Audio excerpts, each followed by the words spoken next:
الحمد لله نحمده ونستعينه ونستغفره ونؤمن به ونتوكل عليه ونعوذ بالله من شرور أنفسنا ومن سيئات أعمالنا. من يهده الله فلا مضل له ومن يضلل فلا هادي له. ونشهد أن لا إله إلا الله وحده لا شريك له ونشهد أن سيدنا ومولانا محمدا عبده ورسوله. أما بعد فأعوذ بالله من الشيطان الرجيم. بسم الله الرحمن الرحيم. إن أول بيت وضع للناس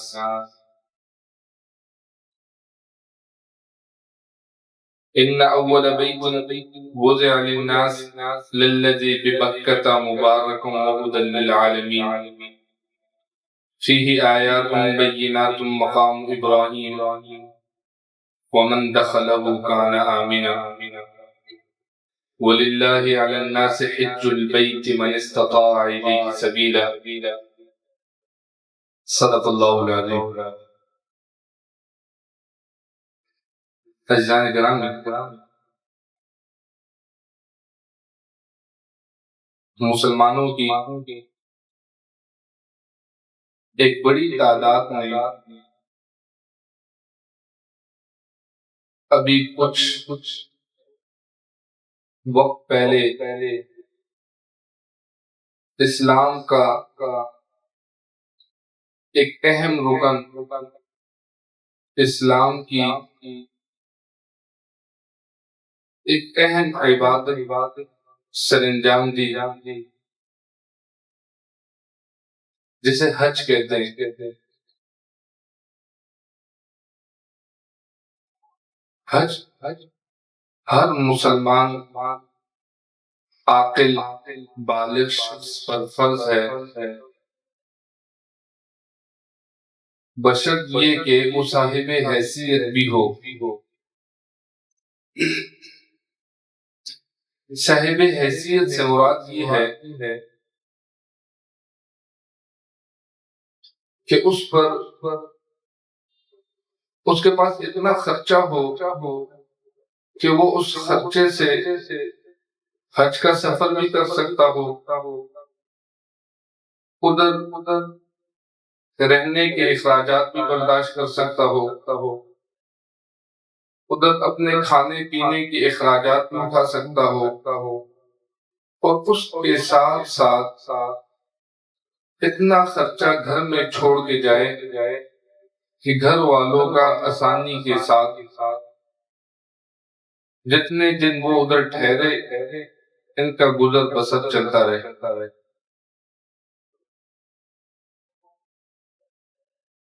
اور عورت کے لیے ایک اضافی شرط یہ ہے کہ اس کے ساتھ کوئی محرم کا ہونا ضروری ہے.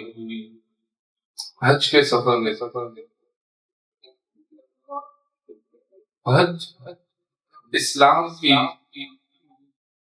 اہم عبادت ہے، اور آپ صلی اللہ علیہ وسلم نے اس کو اسلام کی بنیاد قرار دیا.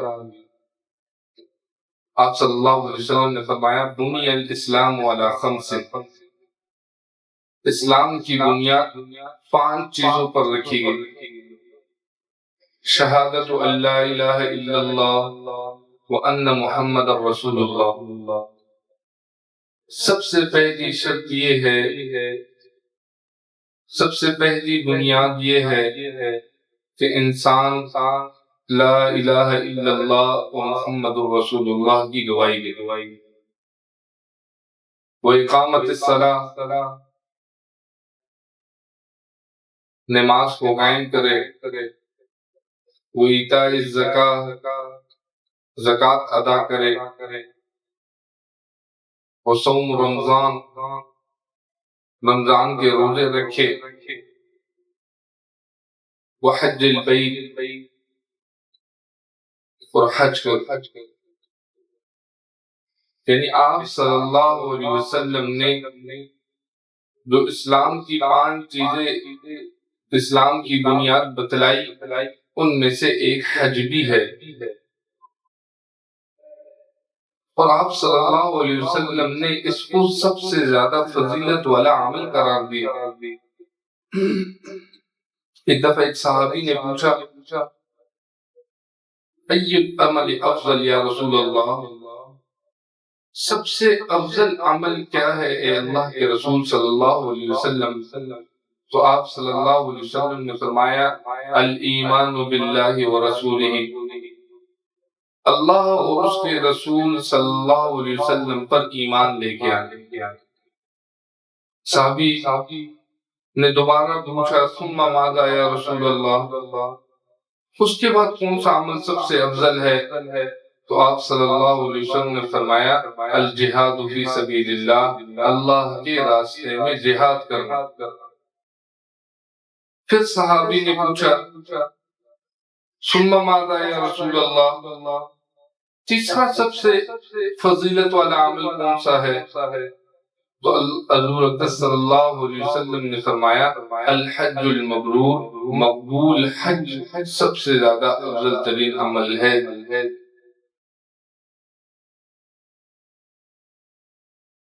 پھر حج ہی میں حج کا ہی ایک بنیادی رکن کعبۃ اللہ کی زیارت، کعبۃ اللہ کا طواف ہے۔ اس کی بڑی فضیلتیں آئی ہیں، اس بات سے ہی اندازہ لگا دیں کہ تمام مسلمانوں کا قبلہ ہی کعبۃ اللہ ہے، تمام مسلمان اس کی طرف منہ کر کے نماز پڑھتے ہیں، اور اللہ کی انوارات اور تجلیات کا مرکز ہے۔ اللہ تعالیٰ نے قرآن مجید میں کعبہ شریف کی بڑی فضیلتیں بیان کی ہیں۔ اللہ تعالیٰ فرماتے ہیں ان اول بیت وضع للناس للذی ببکۃ مبارک وہدی للعالمین، بے شک یہ پہلا گھر ہے جو لوگوں کو عبادت کے لیے لوگوں کے لیے مقرر کیا۔ مکہ میں بڑی برکتوں والا ہے، ہدی للعالمین، جہان کے لوگوں کے لیے رہنما ہے، فیہ آیات بینات مقام ابراہیم، اس میں اللہ نے کھلی نشانیاں رکھی ہیں، اس میں مقام ابراہیم ہے، ومن دخلہ کان آمنا، اور جو بھی اس میں داخل ہوگا وہ امن والا ہوگا۔ وَلِلَّهِ عَلَى النَّاسِ حِجُّ الْبَيْتِ مَنِ اسْتَطَاعَ إِلَيْهِ سَبِيلًا، تو لوگوں میں جو اس تک پہنچنے کی استطاعت رکھتا ہو اس پر اللہ نے حج کو فرض کیا ہے۔ اس آیت میں اللہ تعالیٰ نے بیت اللہ کی بڑی فضیلت بیان کی۔ سب سے پہلی بات یہ فرمائی ان اول بیت وضع للناس، لوگوں کی عبادت کے لیے سب سے پہلا گھر اللہ تعالیٰ نے کعبۃ اللہ بنوایا۔ حدیث سے معلوم ہوتا ہے حضرت آدم علیہ السلام جب زمین پر اترے تو انہوں نے اللہ کی عبادت کے لیے اللہ کے حکم سے سب سے پہلے مسجد حرام کو بنایا۔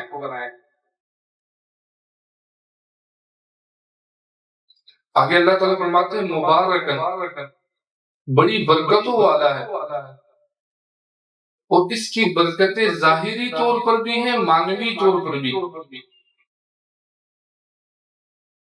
ظاہری طور پر اگر آپ دیکھیں مسجد حرام کے آس پاس سارے پہاڑ ہیں، چٹیل پہاڑ، اور پھر صحرا کا ایک لمبا سلسلہ ہے، لیکن اس کے باوجود اللہ تعالیٰ نے دنیا جہان کی ہر نعمت کو ادھر دے دیا۔ اور صرف مکہ والوں کے لیے نعمتوں کو خاص نہیں کیا، بلکہ لاکھوں لوگ سال میں جاتے ہیں، اور پھر حج کے لیے مسلمانوں کی اتنی بڑی تعداد جمع ہوتی ہے، لیکن اس کی نعمتوں میں کوئی کمی نہیں ہے، سب کے لیے نعمتیں ادھر عام کر دی۔ پھر قربانی کے لیے کتنے جانور ذبح ہوتے ہیں، سبزہ نہ ہونے کے باوجود کبھی جانور کم نہیں ہوئے ادھر، کیسی برکتوں والی جگہ ہوگی۔ اور پھر مانوی طور پر بھی ادھر بڑی برکتیں، وہ تو اللہ کی انوارات اور تجلیات کا مرکز ہے، اور اللہ تعالیٰ نے اس جگہ میں کچھ عبادات ایسی مقرر کر دی جو انسان اس کے علاوہ کسی اور جگہ پر ادا ہی نہیں کر سکتا۔ نماز آپ جدھر بھی چاہے پڑھ سکتے ہیں، پاکستان میں پڑھ سکتے ہیں، دوسرے کسی ملک میں پڑھ سکتے ہیں، روزہ رکھ سکتے ہیں، زکوٰۃ دے سکتے ہیں، لیکن اگر حج کرنا ہے، عمرہ ادا کرنا ہے، طواف کرنا ہے، تو آپ کو پھر مسجد حرام جانا ہی پڑے گا۔ پھر اس کی نمازوں کو کیا فضیلت دے دی، 1,00,000 نمازوں کا اجر ملتا ہے ادھر ایک نماز پڑھنا۔ تو اللہ نے اتنی برکتیں نواز دی مسجد حرام۔ آگے اللہ نے فرمایا ہدی للعالمین، تمام جہان والوں کے لیے اس کو رہنما بنا دیا، ہدایت کی جگہ بنا دی۔ اور اسی بات سے اندازہ لگا دے کہ نبی پاک صلی اللہ علیہ وسلم کو بعثت بھی مسجد حرام میں ہی ملی، آپ صلی اللہ علیہ وسلم مبعوث ہی اس مبارک مقام پر ہوئے۔ پھر اللہ تعالیٰ فرماتے ہیں فی آیات بینات، اس میں لوگوں کے لیے کھلی نشانیاں رکھ دی۔ مقام ابراہیم ایک نشانی ان میں سے مقام ابراہیم بھی ہے۔ مقام ابراہیم وہ پتھر ہے جس پر حضرت ابراہیم علیہ السلام نے کھڑے ہو کر کعبۃ اللہ کی تعمیر کی تھی۔ آج تک اللہ تعالیٰ نے لوگوں کے لیے اس نشانی کو سلامت رکھا۔ اور جب اللہ تعالیٰ نے اس کی ساری فضیلتیں کچھ بتلا دیا، آخر میں فرمایا وَلِلَّهِ عَلَى النَّاسِ حِجُّ الْبَيْتِ مَنِ اسْتَطَاعَ إِلَيْهِ سَبِيلًا۔ اب لوگوں میں سے جو شخص حج کی استطاعت رکھتا ہو، مسجد حرام جانے کی استطاعت رکھتا ہو، اس پر اللہ نے حج کو فرض کر دیا۔ اسی طرح ایک حدیث میں آتا ہے حضرت ابو ہریرہ رضی اللہ تعالیٰ عنہ فرماتے ہیں کہ ایک دفعہ آپ صلی اللہ علیہ وسلم نے ہمیں خطبہ ارشاد فرمایا، فرمانے لگے یا ایھا الناس قد فرض اللہ علیکم الحج، اے لوگو اللہ نے تم پر حج کو فرض کر دیا، فحجوا، بس تم حج کو ادا کرو۔ یعنی جس طرح اللہ تعالیٰ نے ہم پر نماز کو فرض کیا، روزوں کو فرض کیا، زکوٰۃ کو فرض کیا، اسی طرح ہم پر حج کو بھی فرض کیا۔ اور حج ہر مسلمان پر زندگی میں ایک دفعہ اگر وہ صاحب استطاعت ہو اس پر فرض ہو۔ پھر بڑے خوش نصیب ہیں وہ لوگ جن کو اللہ تعالیٰ بار بار بلاتے ہیں، جن کو بار بار یہ توفیق ملی ہے۔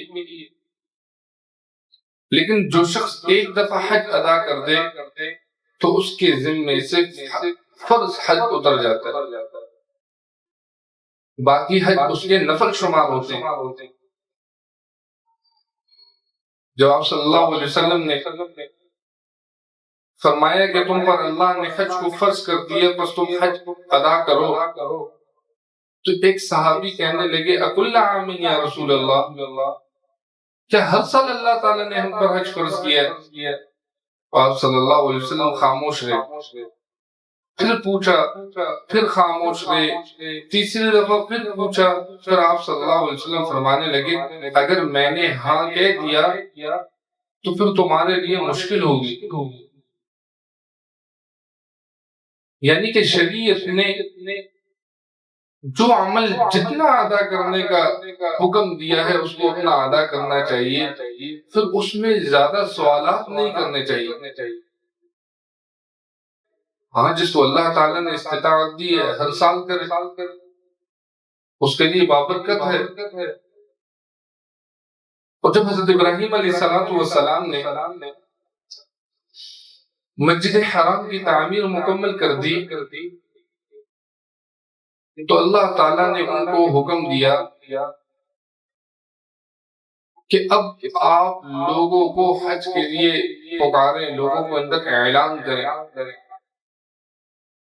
تو اس وقت اسپیکر وغیرہ تو تھے نہیں، سوشل میڈیا کا وقت تو تھا نہیں، تو حضرت ابراہیم علیہ السلام کہنے لگے اے اللہ، یہ تو صحرا ہے، دشت ہے، میری آواز کس طرح تمام لوگوں تک پہنچے گی؟ تو اللہ تعالیٰ نے کہا آپ اعلان کریں، پہنچانا میرا کام ہے۔ حضرت ابراہیم علیہ السلام نے اس وقت اعلان کیا اور اللہ تعالیٰ نے اس وقت جتنے لوگ تھے سب کے کانوں تک یہ اعلان پہنچوایا، یہاں تک کہ عالم ارواح میں جو روحیں تھی ان تک بھی یہ اعلان پہنچا۔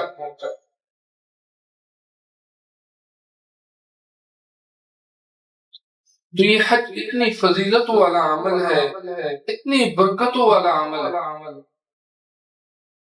اللہ تعالیٰ نے آگے فرمایا تاکہ لوگ حج کے بعد حج کرتے وقت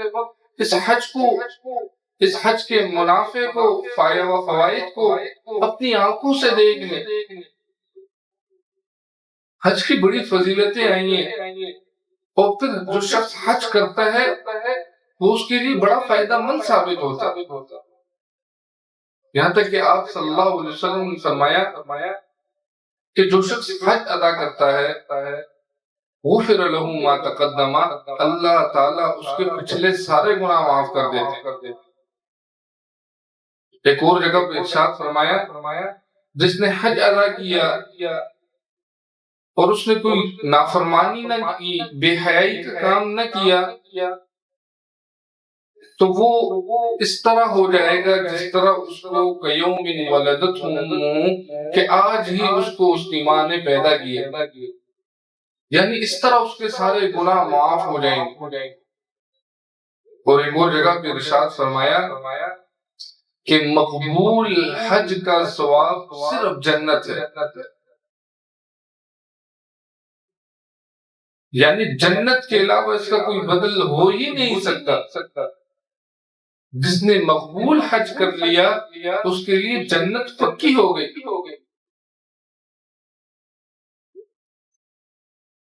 اور جو شخص حج ادا کر دیتا ہے تو وہ حج اس کے لیے ایمان کی مہر ثابت ہو جاتی ہے۔ اور جو شخص صاحب استطاعت ہونے کے باوجود حج ادا نہ کرے تو اس کا ایمان خطرے میں پڑ جاتا ہے۔ حضرت علی رضی اللہ تعالیٰ عنہ نے فرمایا کہ حضور صلی اللہ علیہ وسلم فرماتے ہیں من ملک زادن، جس کے پاس زاد راہ بھی ہو، وراحلۃ تبلغه الی البیت اللہ، اور اس کے پاس سواری بھی ہو جو اس کو مسجد حرام تک پہنچا دے، فلم یحج، اس کے باوجود بھی وہ حج نہ کرے، فلا علیہ، تو کوئی فرق نہیں پڑتا کہ مات یہودی او نصرانی، کہ وہ عیسائی ہو کے مر جائے یا یہودی ہو کے مر جائے۔ یعنی جتنی بڑی فضیلت آئی ہے اسی طرح اتنی بڑی وعید بھی آئی ہے نہ کرنے والوں کے لیے۔ ایک اور حدیث میں آپ صلی اللہ علیہ وسلم نے فرمایا حج اور عمرے پے در پے کیا کرو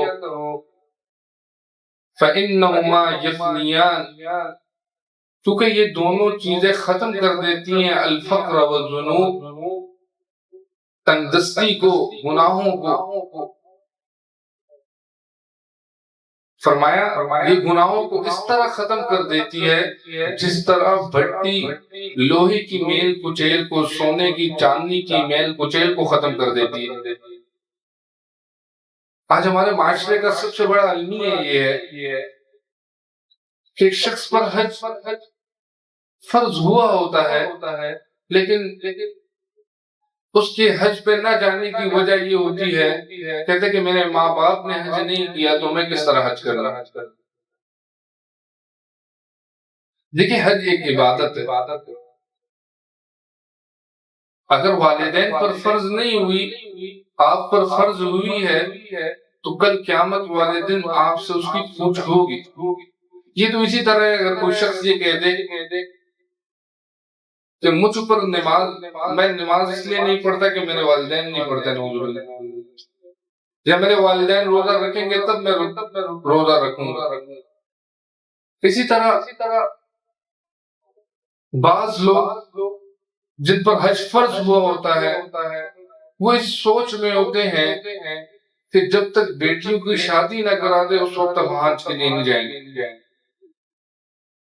تو دیکھیں اسلام نے حج کو تو فرض قرار دیا ہے لیکن بیٹیوں کے لیے جہیز کو فرض نہیں قرار دیا۔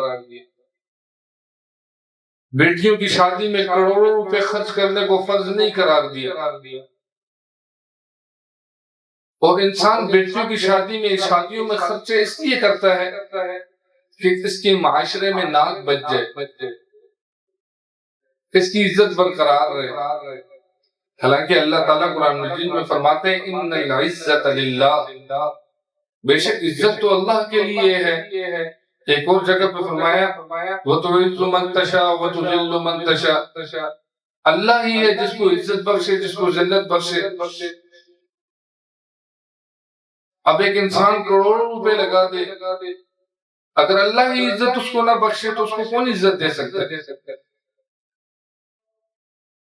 تو میرے عزیزوں، جس ساتھی پر حج فرض ہے تو اس کو چاہیے پہلی فرصت میں اپنے ذمے سے یہ فرض کو اتارے۔